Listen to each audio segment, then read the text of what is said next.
Hello, and thank you for joining us tonight as we talk about financial aid. My name is Amy Staffier, and I'm going to be joined by a colleague of mine, Tanya Joyner, to help answer questions on completing the FAFSA. I see that we already have some questions piling up on the right side, so if you have questions, please feel free to enter those in the Q&A section. And if we don't answer them during the presentation, then we'll circle back to those at the end and try to answer all of your questions. So let's head into the presentation now on completing the FAFSA. So what is the FAFSA? This stands for Free Application for Federal Student Aid. So if you are a U.S. citizen or permanent resident, this is the application that you apply for any federal grants, loans, or work-study funding that you might be eligible for. Additionally, this would be the same form to apply for any state grant funding within your own state.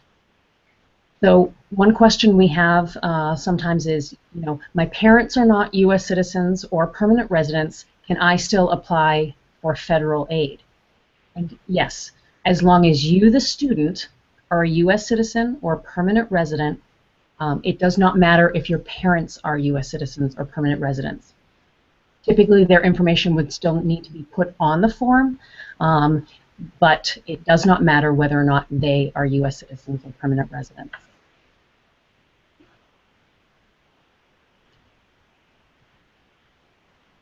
So what sort of information will they be asking for? I'm just going to hit some of that information here and highlight a few things to be aware of.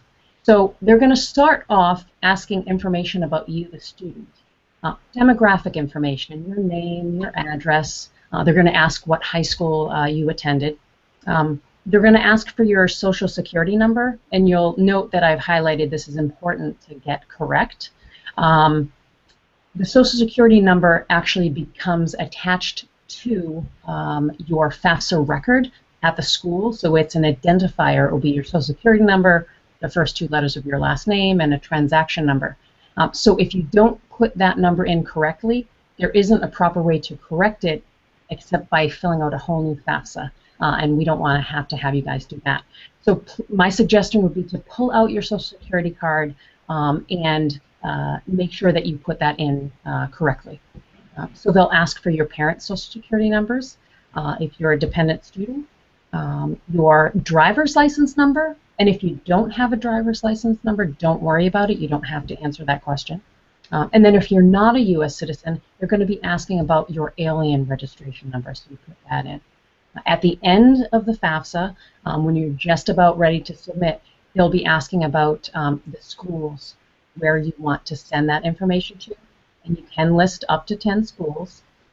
They ask you to put in the federal school code for each individual school. So for Harvard, our number is E00468. But you're actually able to search while you're putting that information in, so you don't have to remember that number now.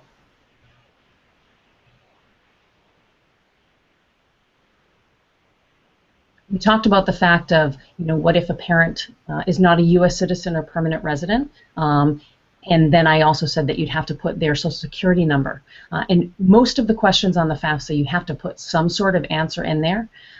So this is something that does come up often. How does a non-U.S. citizen parent enter that question about social security number?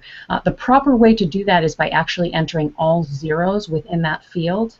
Sometimes what we see is that parents have a tax identification number, which they use to file tax returns here, and they'll put that number in, but that's actually not the correct way. So it is just to put all zeros into that, that question, and that gets you through without any trouble.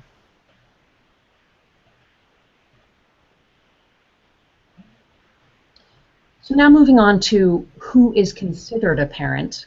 And then really whose information gets put onto the FAFSA form for parents. So if your biological or adoptive parents are living together, whether or not they are married, you should answer the questions about both of them regardless of whether your parents are of the same or opposite sex.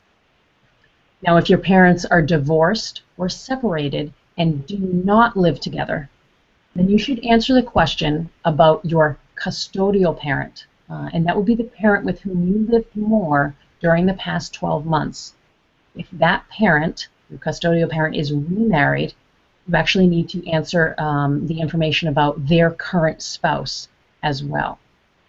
At the bottom of the screen, you'll note that I put a picture in here that I got from the Department of Ed, just to highlight the people who are not considered your parents unless they have legally adopted you. So that would be a widowed step-parent, grandparents, foster parents, legal guardians, older brother or sister, aunts or uncles. And we have seen at times students who are in particular situations where maybe they're living with grandparents, maybe they're an orphan, and they've put their information on the FAFSA.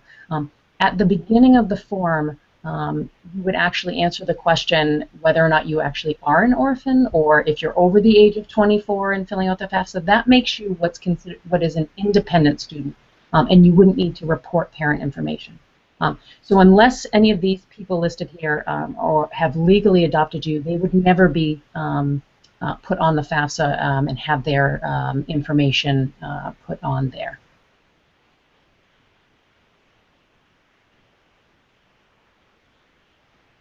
So moving on to, and I've noticed that we've already had a couple of questions regarding the financial information that's going to be asked. They will be asking about 2014 federal tax information or tax returns, including IRS W-2 information. The forms that they'll be referencing are IRS Form 1040, 1040A, or 1040EZ, and then a foreign tax return as well, if that's applicable. So for most people in this first year in applying, the deadline might be early. So maybe it's a February 1st deadline. Here at Harvard for the FAFSA, we ask you to get that to us by March 1st, so it gives you a little bit of a longer time frame. But still, you have to remember to keep in mind any other schools that you might be applying to and what their deadlines are. So someone mentioned about trying to meet a February 1st deadline and not having taxes done yet. It's absolutely okay to use estimates to fill out your FAFSA form. And actually, if it means meeting a deadline, then absolutely you should do that.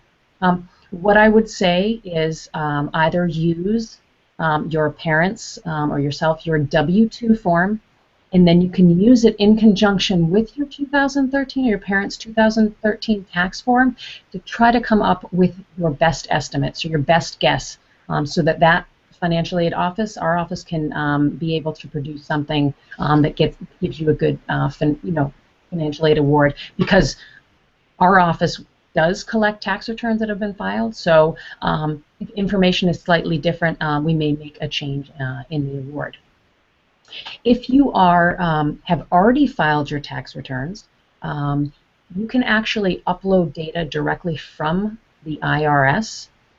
So that is implemented on the FAFSA after February 1st. So if you're applying after February 1st to meet our March 1st deadline for the FAFSA, and your parents or you have already filed taxes, when you get to the question that specifically asks you what your tax filing status is, and if you answer have already filed, a screen will pop up and say, do you want to switch over to the IRS site, check your data there, and have it uploaded directly into the FAFSA form.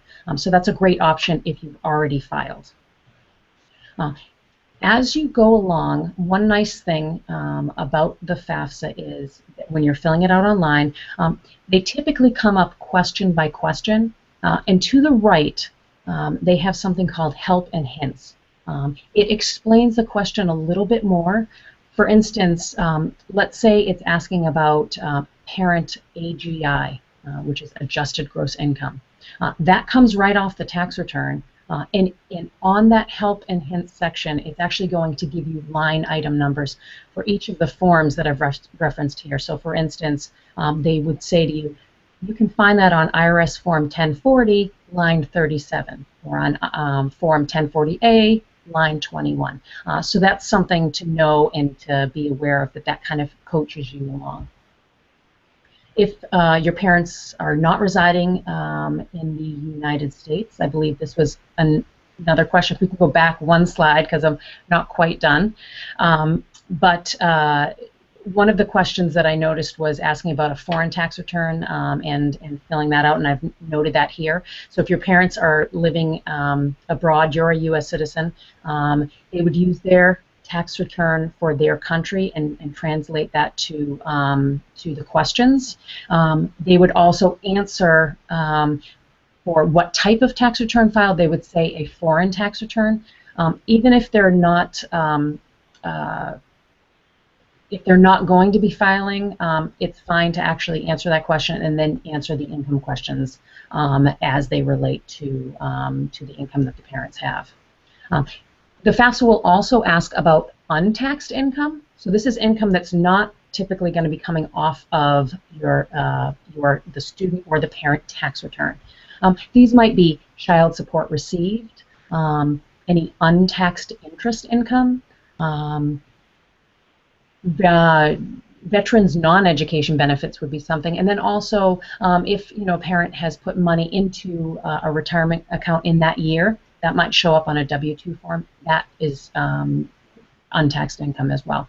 Again, in that help and hint section, they're going to highlight for you all of the different types of untaxed income, so you're not blindly entering that information. They're also going to ask about asset information. So this would be things like cash, so savings and checking account balances, investments. It might include stocks or bonds, other real estate, and business and farm assets. At the bottom of the page, this slide, you notice that I've kind of highlighted do not include. These are things that they will not ask for and you should not include as assets. So the value of the primary home where you live, the value of any retirement accounts that are owned, the value of a family-owned business that has less than 100 employees. None of those would be included as assets on the FAFSA form. And it's good to know that there's two different sections that they're going to ask about: student financial information, and they will ask about parent financial information. And many times students who are coming in for that first year out of their senior year of high school, they likely may have not filed a tax return. They simply answer the question, what is your tax filing status as? Am not filing and am not required to file. And then they can still put in any wage information there, should they have any. All right, now we can go on to the next slide. So this is a good question. Can I see the questions? So as I said, I was highlighting some of the questions, but you may want to see all of the questions prior to actually filling out the FAFSA, and you can do that. There is a form called FAFSA on the Web Worksheet. And this has most of the questions that you potentially will be asked. There is some skip logic that's involved with the FAFSA, so that if you answer certain questions a certain way, they may bypass some questions. But personally for me, this is a great way because you've heard me say that they're going to ask about tax information. So you might have, parent and student taxes or W-2 forms, asset information, so balances and statements from savings or checking account. Using the FAFSA on the Web Worksheet, you can actually, say, sit down at your dining room table or a desk, have all those papers spread out, have a few different people there with you, and you're filling that out, and then you can sit down at your computer and fill out your FAFSA, and you just kind of have one group of papers that you're working from, and then transposing answers directly online. I did find that it was somewhat tricky to find the FAFSA on the Web Worksheet. So when I went to the main FAFSA page, there wasn't a link right there. I made a few clicks, but then just defaulted to the search box and searched for FAFSA on the Web Worksheet, and right came up the PDF for that. Additionally, if you go to our website, which is college.harvard.edu, you click on financial aid, and then on the left navigation bar, if you click on Applying for Aid, we've created a page called Completing the FAFSA. It has most of this information that's in the presentation, and right from there, you'll be able to click on a link that will bring you right to the FAFSA on the web worksheet.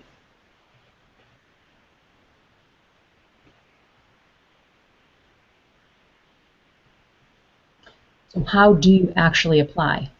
So the website for FAFSA is fafsa.gov. I like to highlight from the first slide what FAFSA stands for, which is Free Application for Federal Student Aid. There actually is a website out there, fafsa.com, that charges students to fill out the FAFSA form. So you should never have to pay to fill out the FAFSA form. It is free. The last time I checked, which I believe was last year, they were charging $75. So this is the correct website, which is fafsa.gov. And you and at least one parent will need a PIN number.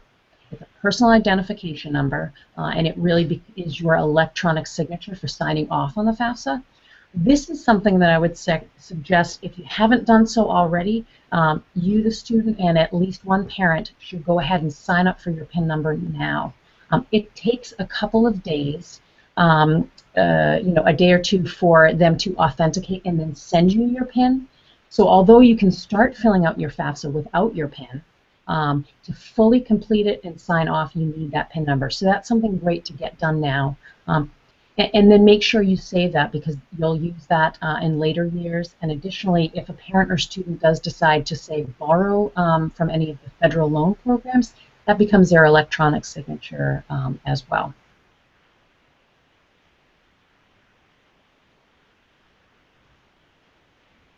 So this is my favorite slide of the presentation. Is there any help available to me? And there are a number of ways in which you can receive help. So the FAFSA has a hotline, so the Department of Education can answer any questions that you have. So they have a 1-800 number right there. As I said, they also have the help and hints that's on the right-hand side as you are filing. So that is really nice to be able to read along with that. And also, there are two versions of the FAFSA. You can fill it out all in English, and you can fill it out in Spanish as well. So that's another option that's available to you. This is a great opportunity for students to get help. It's College Goal Sunday.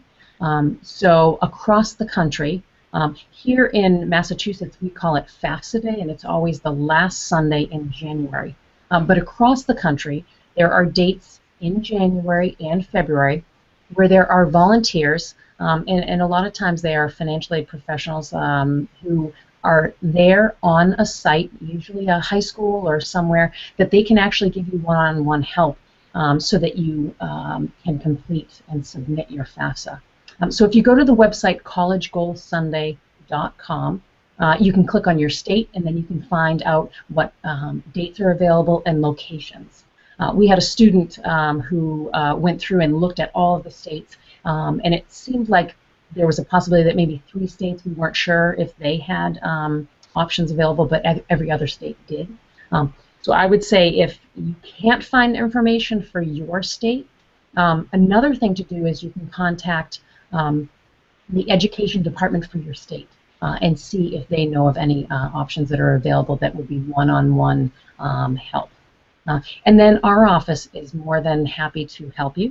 You can contact our office at any time with questions. We're open Monday through Friday, 9 a.m. to 5 p.m. Eastern Standard Time. And then additionally, we are open Wednesday nights starting tonight through February 18th to specifically answer your FAFSA questions up until 7 o'clock. So we've extended our office hours a bit. So the phone number is right there for you. I would also at this time say that should you have any more personal questions or questions, really specific to your situation that are unusual, please either, give us a call at the number listed here during our normal office hours, or you can also email us. So if you send an email to faoweb@fas.harvard.edu, someone will get back to you. And additionally, when I spoke about that page on our website where it's called Completing the FAFSA, all of this information is there. So if you don't have a pen handy right now and weren't able to jot down an email address or a phone number, that information is on our website. So again, that would be college.harvard.edu, and then click on Financial Aid on the navigation bar on the left, Applying for Aid, and then Completing the FAFSA.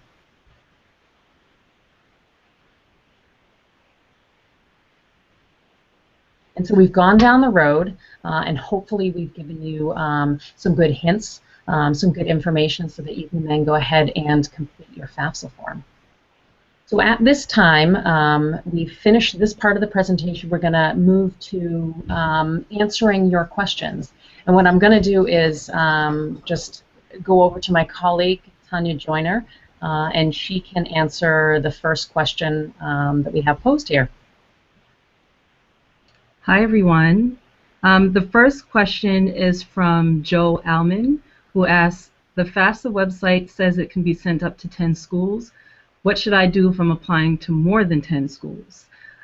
So on the confirmation page, when you complete the FAFSA, they're going to give you a 4-digit number called the DRN number, or data retrieval number.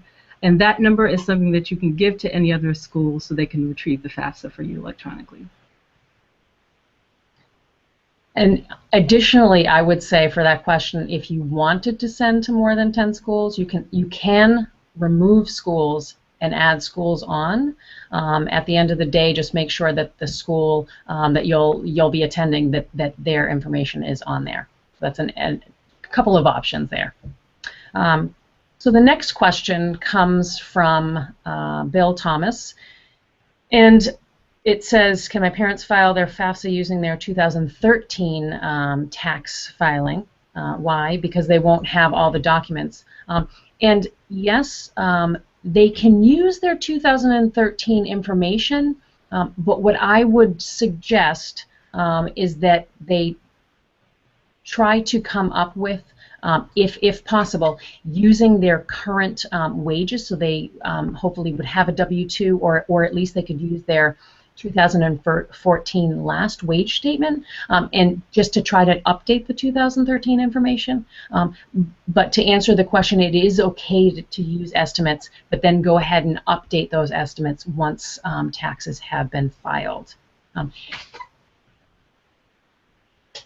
Okay, so the next question is from Victoria P. And it says, is the EFC the number on top of the student aid report that our parents are expected to pay?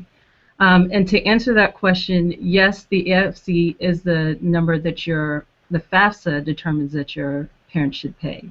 It's not necessarily what your EFC is going to be for the school you attended. It depends on whether or not the school uses the federal methodology to determine your EFC or your parent contribution.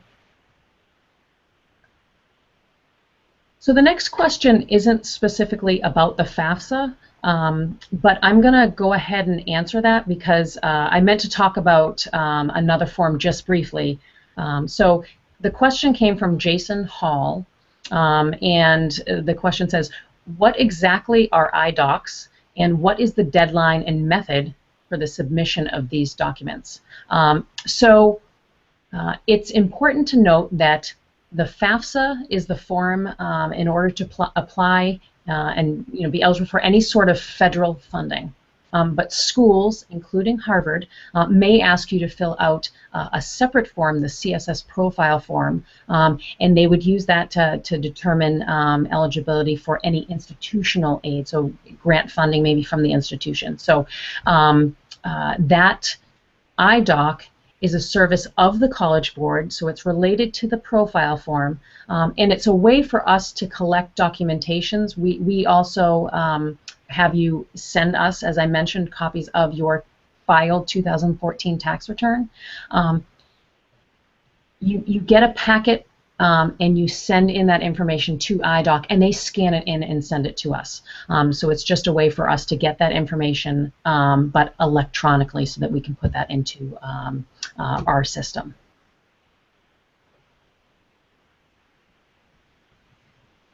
Do you know this next question, Tanya, or would you like me to take it? You can take that one. Okay. So we have Hanan Elfandi has asked, I'm a previous permanent resident without a lawful immigration status. I'm also not a non-immigrant and I hold the Libyan nationality. Am I eligible for financial aid? And if not, we'll be able to apply the returning resident visa. So I do not believe that you would be eligible for federal financial aid. But again, that is separate from Harvard financial aid. So you would be eligible, as any foreign student would, for institutional funding, which is completely separate from federal funding. But if you do not have a green card, then likely you're not eligible for any sort of federal aid, so you wouldn't be filling out the FAFSA form. But you certainly would and should go on to our website, which again is college.harvard.edu. And under financial aid and then applying and prospective students, just follow along the instruction for foreign students, and that would let you know exactly what you need to do and what you should be filling out.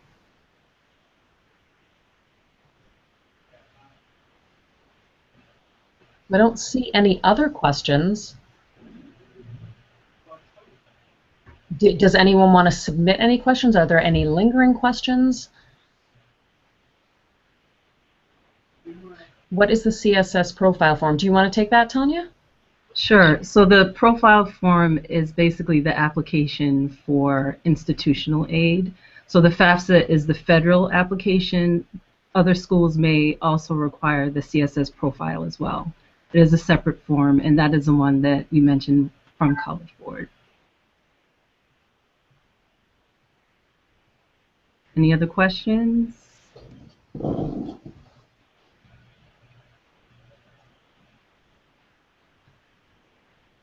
Well, I really hope that people found this helpful. And again, I would say that you know, if you have any other questions while I talk, please submit them. But I would also say that, you know, there's a lot of help that's available to students. And it looks like we have another question, which is, I'm an international student who does not have U.S. residency. Is FAFSA also available to non-U.S. citizens? So the FAFSA form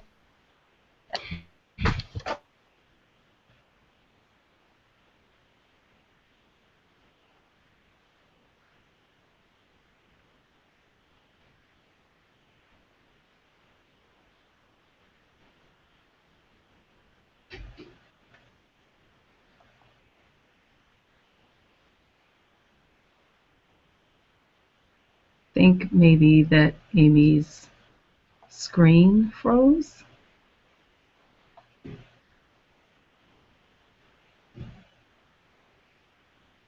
My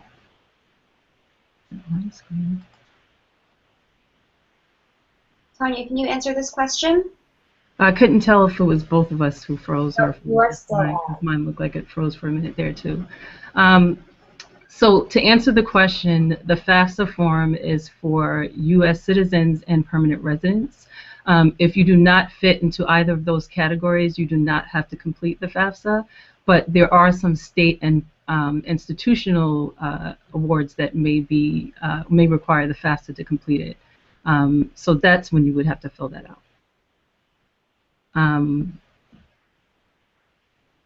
Let's see.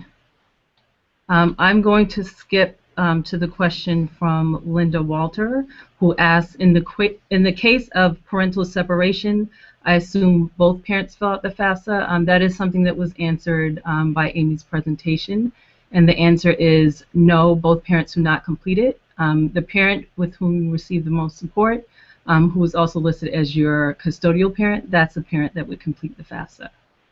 The other parent will not have to complete anything for the FAFSA if they're the non-custodial parent.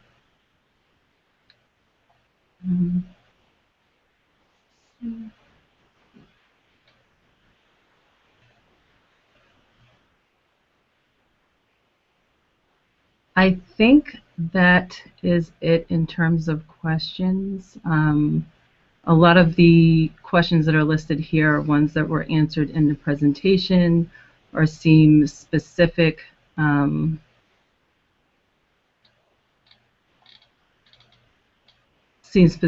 to the student.